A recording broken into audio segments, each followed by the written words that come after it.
Sabbatical, Kelly and I are going to be working with a sabbatical coach who is going to counsel us and really help us, first of all, take a look back and probably better understand the story of what God has been doing in our lives and in our marriage and our ministry over these past 19 years together.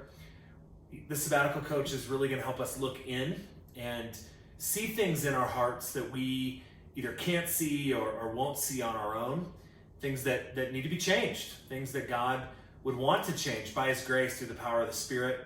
The sabbatical coach is going to help us really look around and see what God is teaching us and how He's growing us while we're on sabbatical. And finally, the sabbatical coach is going to work with us to help us look ahead and make a plan for healthy and sustainable rhythms of both work and rest as we continue to minister at Calvary, Lord willing, for many years to come.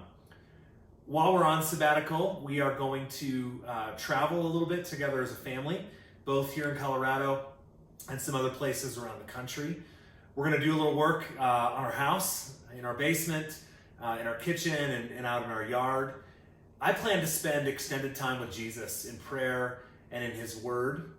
And I hope that all of that is going to be something that God is going to use to really refresh me in my love for Jesus, to really refresh me in my love for Kelly and for our kids, to really refresh me in my love for all of you and in my love for our city and in my passion to see Jesus become non-ignorable in Littleton and to the ends of the earth.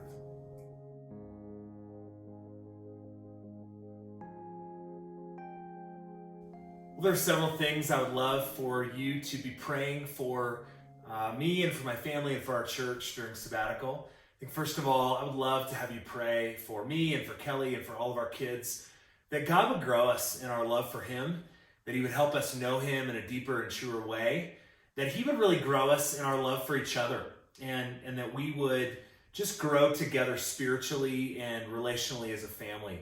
Second of all, pray that we would worship Jesus as we visit other churches together this summer. We won't be at Calvary for 12 weeks.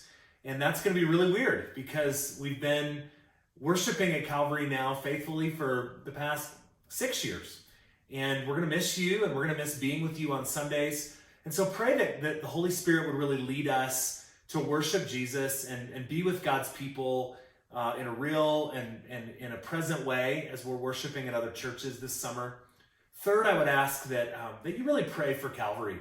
Pray that while I'm away, God would do incredible things, that I would come back from sabbatical and be greeted by many of you kind of like this. Oh, Dan, good to see you. Glad you're back. Hey, let me tell you about all the awesome things that God did at Calvary this summer. Let me tell you about the people who've come to faith in Jesus this summer. Let me tell you about the way that God has really worked in and through our church to do cool things this summer through Beyond the 90 soccer camp and VBS and mission trips to Gillette and other places. Let me just tell you, Dan, about all the awesome stuff that God has done at Calvary while you've been away. And then I'll listen to all that, and I'll be so excited, and I'll be ready to just celebrate with you.